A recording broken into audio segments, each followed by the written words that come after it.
നിന്റെ ഈ രണ്ടാനമ്മയായിരിക്കും അടിച്ചു മാറ്റിയത്. എന്നിട്ട് പകരം മാറ്റും തൂക്കവും കുറഞ്ഞ മറ്റൊരു മോതിരം വാങ്ങി ഇതിനകത്ത് വെച്ചു. എന്തൊരു ധൈര്യമാ നിങ്ങക്ക്! ഇനി ഈ കൊണ്ടുവന്ന മോതിരം ഇമിറ്റേഷൻ അല്ലെന്ന് ആരറിഞ്ഞു? ഇവിടെ കാലെടുത്ത് കുത്തുന്നതിന് മുൻപ് തന്നെ വില പിടിപ്പുള്ള മോതിരം അടിച്ചു മാറ്റി. DKയുടെ ഭാര്യയായിട്ട് ഇവൾ ഇതിനകത്ത് വന്നു കഴിഞ്ഞാലത്തെ സ്ഥിതി പിന്നെ എന്താവും?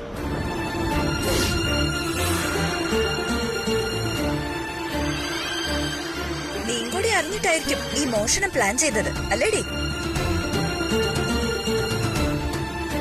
ഒന്ന് നിർത്തുന്നുണ്ടോ? നിങ്ങളുടെ മോതിരം മോഷ്ടിക്കേണ്ട ഗതികേടൊന്നും ഞങ്ങൾക്കില്ല. ആ മോതിരം എവിടെയോ കളഞ്ഞുപോയി എന്നുള്ളത് നേരാ. എന്റെ മോളുടെ സൂക്ഷ്മത കുറവുകൊണ്ട് തന്നെ അങ്ങനെ പറ്റിയത്. പക്ഷെ ഇതും സ്വർണം തന്നെയാ. ഉത്തരവാദിത്വത്തോടെ സൂക്ഷിക്കാൻ ഏൽപ്പിച്ച മോതിരം നഷ്ടപ്പെടുത്തിയത് മണ്ടത്തരം തന്നെ. അത് തെറ്റായിപ്പോയി. മോതിരം നഷ്ടപ്പെട്ട വിവരം ഇവിടെ ആദ്യം തന്നെ വിളിച്ചൊന്ന് പറയണമായിരുന്നു. ആ തെറ്റിന് ഞങ്ങൾ മാപ്പ് ചോദിക്കുന്നു. ഹലോ, വാചകം അടിച്ചത് മതി അമ്മാവാ. മോഷണം കൈയോടെ പിടിക്കപ്പെട്ടു, എന്നിട്ടും പിന്നെ നിന്ന് ന്യായം പറയുന്നു. ഇനി ഒരു അക്ഷരം വേണ്ടി പോരുത്.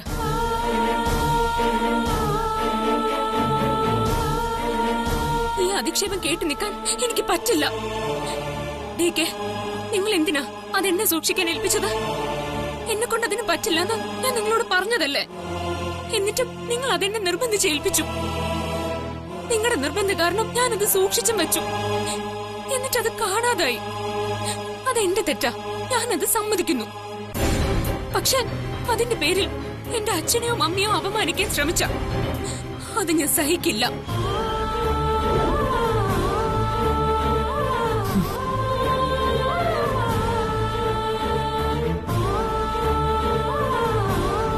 നിങ്ങളെ ഏൽപ്പിച്ച മോതിരം സൂക്ഷിച്ച് തിരികെ തരാൻ എനിക്ക് പറ്റിയില്ല.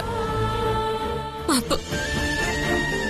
നിങ്ങളുടെ ഭാര്യ എന്ന പദവി എനിക്കൊരു ഭാരം തന്നെയാ.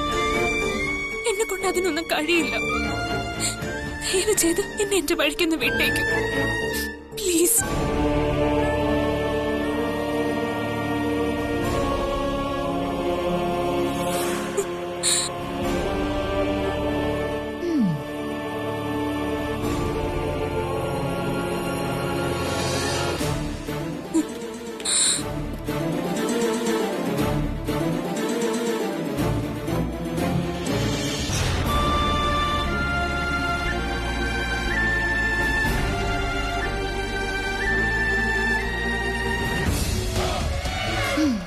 നമ്മുടെ പണിയേറ്റു അയച്ചി.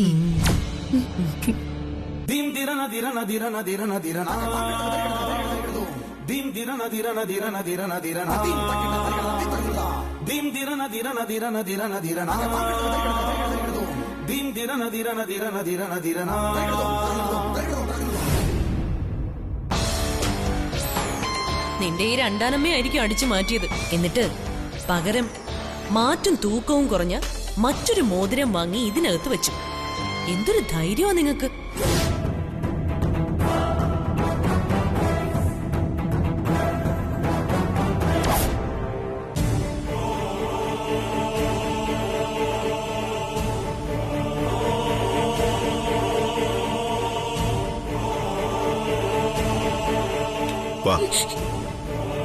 വരാനല്ലേ പറഞ്ഞു?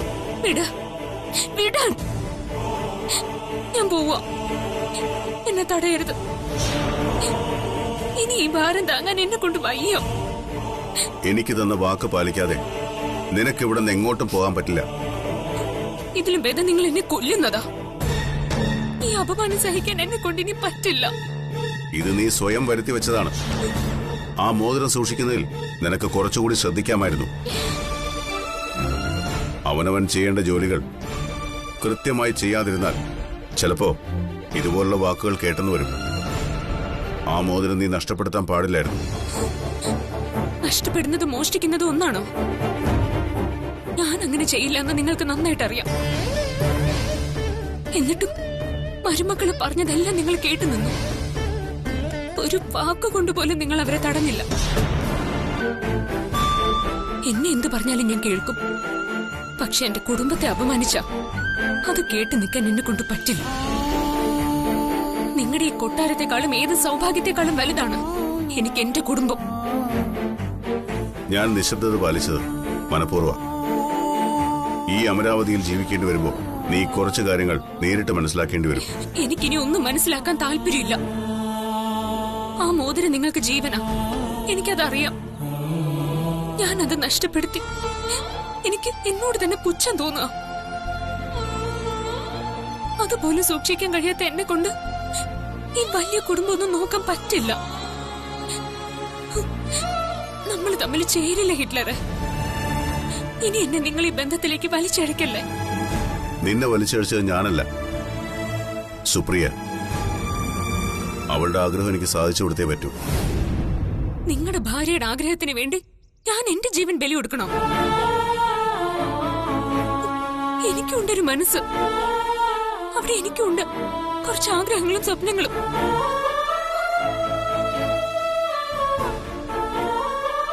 അതിലൊന്നും നിങ്ങളുടെ ഈ കാണുന്ന സമ്പത്തിനോടുള്ള ആശയോ ആർത്തിയോ ഒന്നുമില്ല. ഈ വീടിന്റെ മരുമകളാകണമെന്നുള്ള സ്വപ്നവും എനിക്കില്ല.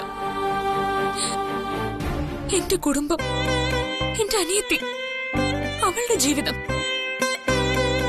അതിനപ്പുറം ഒരാഗ്രഹവും എനിക്കില്ല. എനിക്ക് നിങ്ങളെ വിവാഹം കഴിക്കാൻ ഒട്ടും ഇഷ്ടമല്ല. നിങ്ങളുടെ മനസ്സിലും അങ്ങനെ തന്നെയാന്ന് എനിക്കറിയാം. എന്നോടുള്ള ഇഷ്ടം കൊണ്ടാണോ നിങ്ങൾ എന്നെ കല്യാണം കഴിക്കാൻ തീരുമാനിച്ചത്? പറയൂ, ആണോ?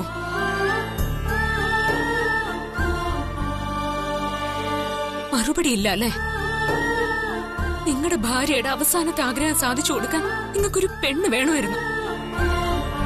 അതേസമയം വിധി എന്നെ നിങ്ങളുടെ മുമ്പിൽ സഹായം ചോദിച്ചു കൊണ്ടുവന്ന് നിർത്തി. ആ അവസരം മുതലെടുത്ത് നിങ്ങൾ എന്നെ ട്രാപ്പിലാക്കി. താലി കെട്ടാൻ നിങ്ങൾക്ക് മുമ്പിൽ തലകുനിച്ച് നിൽക്കുന്ന ഒരു പെണ്ണ്. അതിനപ്പുറം നിങ്ങളുടെ ജീവിതത്തിൽ എനിക്ക് എന്ത് സ്ഥാനമുള്ളത്? ഒന്നുമില്ല. പേരിന് മാത്രം ഭാര്യ എന്ന സ്ഥാനത്തൊരാള്, ഈ വീടിനൊരു മരുമകള്. ഒരു യന്ത്രം പോലെ എന്റെ ജീവിതം ഞാൻ ഈ മതിൽക്കെട്ടിനുള്ളിൽ ജീവിച്ചങ്ങ് തീർക്കണം. അങ്ങനെ ജീവിക്കാൻ എനിക്ക് പറ്റില്ല. നമുക്ക് രണ്ട് മനസ്സാ, രണ്ട് ചിന്തയാ, ജീവിത രീതികളും രണ്ടാണ്. അങ്ങനെയുള്ള നമ്മൾ തമ്മിൽ ഒരിക്കലും വിവാഹം കഴിക്കാൻ പറ്റില്ല.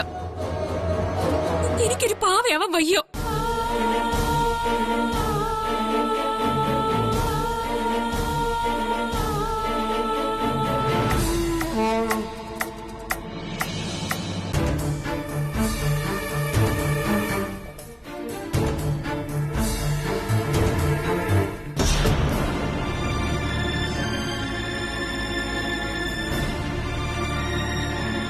നമുക്ക് അവളെ വിളിച്ചോണ്ടങ്ങ് പോയാലോ? എന്റെ മനുഷ്യ, അങ്ങനെ അങ്ങ് പോകാനാണോ ഇങ്ങോട്ട് വന്നേ? ഡേക്കയും അമ്മയും അവളോടൊന്ന് സംസാരിക്കട്ടെ. അങ്ങനെ അതങ്ങ് അവസാനിച്ചു. അവള് തന്നെ എല്ലാം സ്വയം വെച്ചൊഴിഞ്ഞു പോയി. ഇനി ഒരിക്കലും അവള് തിരിച്ചു വരില്ല.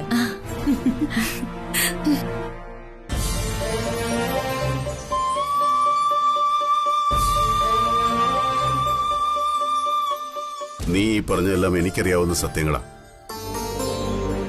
നമ്മൾ രണ്ടും രണ്ട് ധ്രുവങ്ങളിൽ ജീവിക്കുന്നവരാ. നമുക്ക് രണ്ടുപേർക്കും പരസ്പരം ഇഷ്ടമല്ലാന്ന് നമുക്കറിയാം. പക്ഷേ എന്നാലും ഈ വിവാഹം നടന്നേ പറ്റൂ.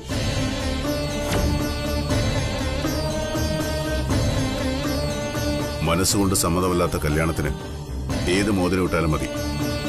ഒരു കാര്യം നീ ഓർക്കണം, അവരുടെ വാക്ക് കേട്ട് നീ ഇവിടുന്ന് മടങ്ങിപ്പോയാൽ ജീവിതത്തിൽ നീ തോറ്റുപോകും.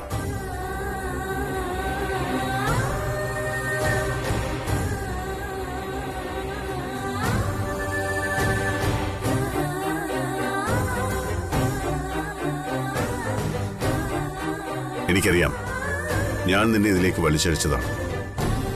എന്റെ സുപ്രിയയ്ക്ക് വേണ്ടി എനിക്ക് തന്ന വാക്ക് നീ പാലിച്ചേ പറ്റൂ. വരൂ, ഗസ്റ്റുകൾ വെയിറ്റ് ചെയ്യാം. വരാൻ.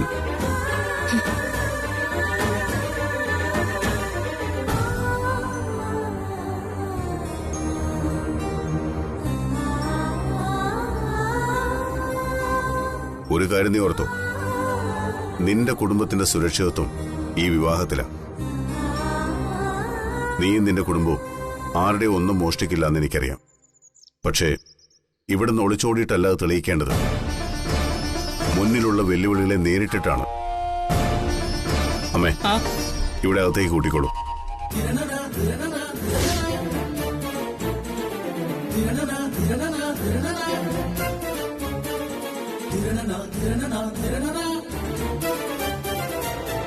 മോളെ, എന്താണ് യഥാർത്ഥത്തിൽ സംഭവിച്ചെന്ന് ഈ അമ്മയ്ക്കറിയാം. പക്ഷെ അത് ഇവിടെ ഇപ്പോ തുറന്നു പറയാൻ അമ്മയ്ക്ക് പറ്റില്ല. ആ മോതിരം ഞങ്ങൾ ആരും എടുത്തിട്ടില്ല അമ്മ. അറിയാം മോളെ, അമ്മയ്ക്ക് നല്ലതുപോലെ അറിയാം. നീയോ എന്റെ മോനോ ആഗ്രഹിച്ചതല്ല ഈ കല്യാണം. ഈശ്വരൻ തീരുമാനിച്ചതാ. ബാക്കിയെല്ലാം നിമിത്തങ്ങൾ മാത്രമാ. ആ മോതിരം മോടെ കയ്യിൽ നിന്ന് നഷ്ടപ്പെടേണ്ടതും ഒരു നിമിത്തമാണ്. കാരണം അതൊരിക്കലും മോൾ DKയുടെ പേരിൽ അണിയിക്കാൻ പാടില്ല എന്നുള്ളത് ഈശ്വര നിശ്ചയം. വാ മോളെ, അമ്മയല്ലേ വിളിക്കുന്നത്. ഒരു കാര്യം അമ്മ മോൾക്ക് ഉറപ്പ് തരാം.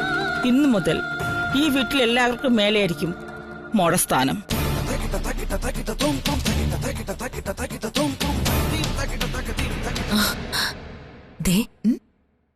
DK തിരിച്ചു വരുന്നു. അവൾ ഇനി വരില്ല.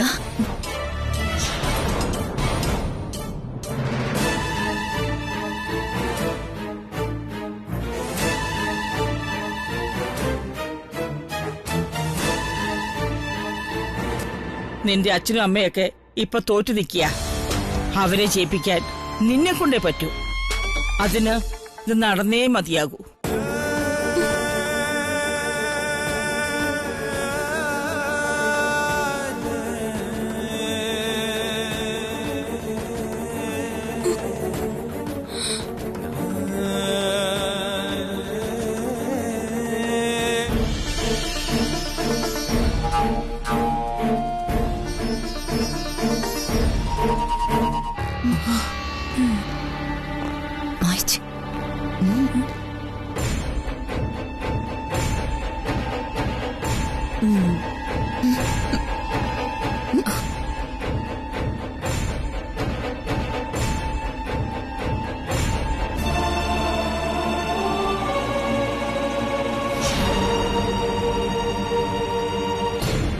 എല്ലാം തീർന്നു.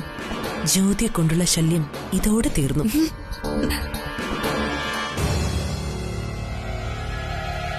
എന്നാ ഞങ്ങൾ ഇറങ്ങട്ടെ. വാ, പോവാം.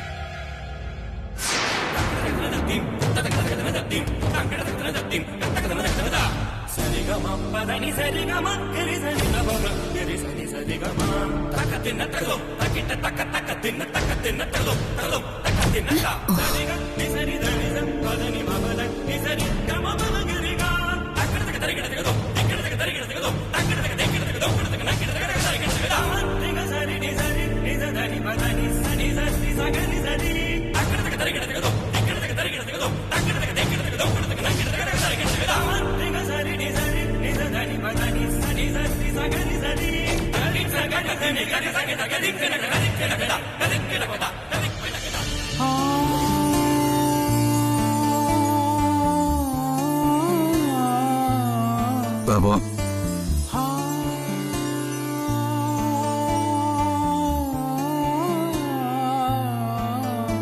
പോവാ മോളെ. എവിടെ പോവാൻ?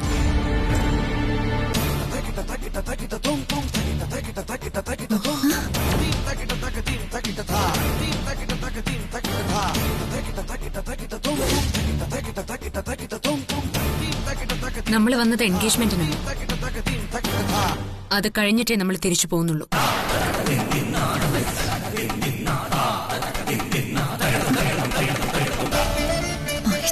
പണി പാളി. എന്തെല്ലാം ഉടനെ ചെയ്യണം. ഇവരൊക്കെ പറഞ്ഞതെല്ലാം ചേച്ചി ഇത്ര പെട്ടെന്ന് മറന്നുപോയോ? ഒരു മോതിരം കളഞ്ഞു പോയതുകൊണ്ട് നിശ്ചയിച്ച ചടങ്ങ് നടക്കാതിരിക്കില്ല.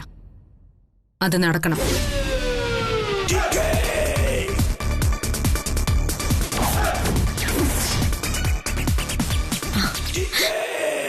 എന്താടി നീ പറഞ്ഞത്? നിനക്ക് ഇത്രയ്ക്ക് ധൈര്യോ? ആ മോതിരം മോഷ്ടിച്ച നിന്നെ ഇനി ഈ അമരാവതിക്ക് മരുമകളായിട്ട് ആവശ്യമില്ല. മായേ, ഇനിയൊരു വാക്ക് നീ മിണ്ടിപ്പോകരുത്.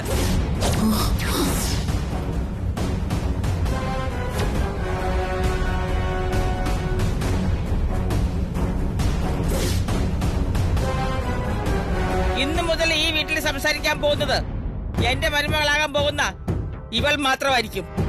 ഇവളാണ് ഇന്നു മുതൽ ഈ വീടിന്റെ അധികാരി.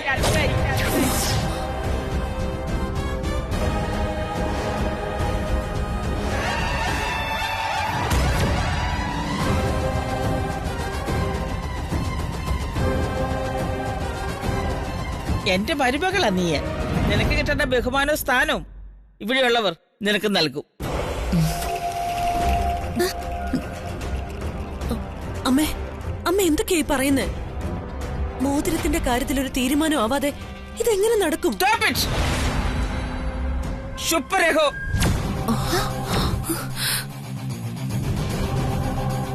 മോതിരത്തിന്റെ കാര്യം ഞാൻ ഇപ്പൊ തന്നെ വിശദീകരിക്കണോ?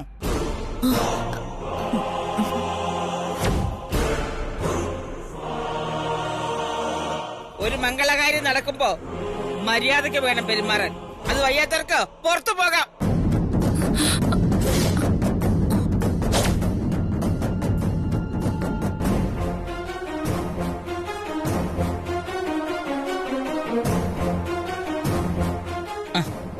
മോൾ ഇവിടെ നിൽക്കുക കേട്ടോ. അമ്മ ഇപ്പൊ വരാമേ.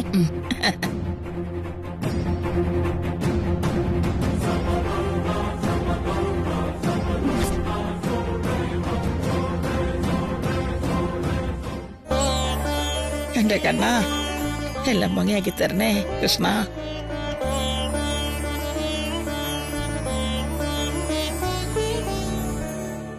വാ മോളെ.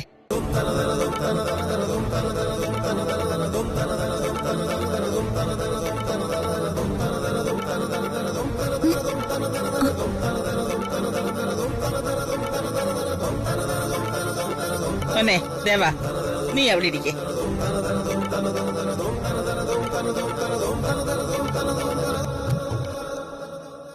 മോളെ ഇരിക്കേ.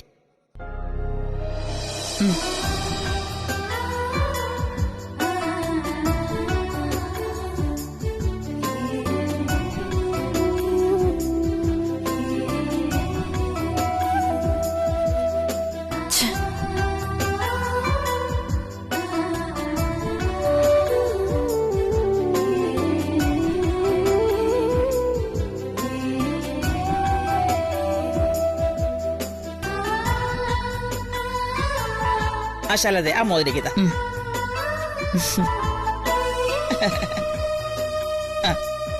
മോളെ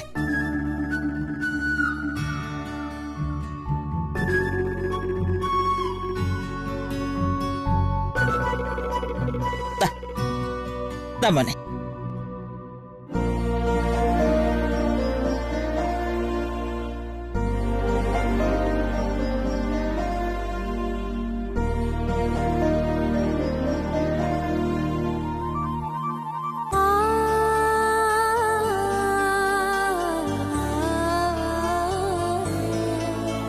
നിനക്കൊരു കൂട്ടുണ്ടാവണം.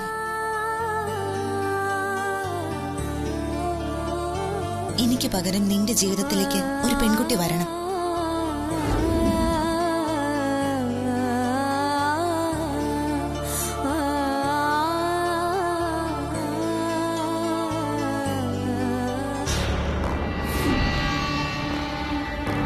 ദേവാ, മോതിരം ഇട് മോളെ.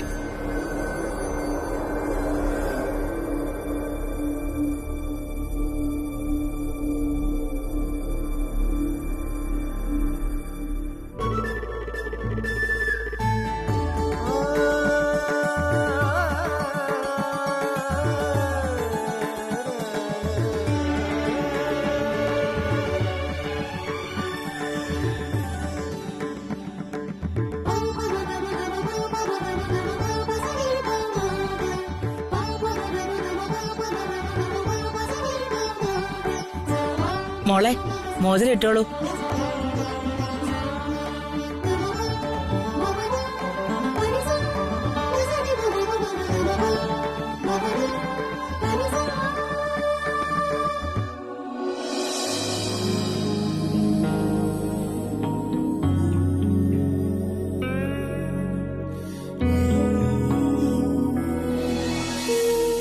DK, നീ ഈ ഭൂമിയിൽ സന്തോഷത്തോടെ ജീവിക്കുന്നത് എനിക്ക് കാണണം.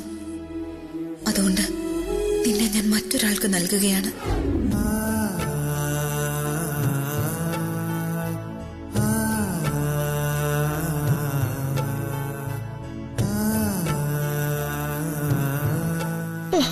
കൃഷ്ണ, ഗുരുവായൂരപ്പ.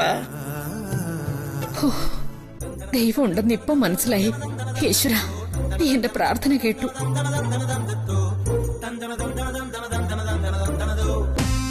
എല്ലാ പ്ലാനും തെറ്റി ഞങ്ങളുടെ തലയ്ക്ക് മുകളിലൂടെ അവൾ അമരാവതിയുടെ അധികാരിയായി.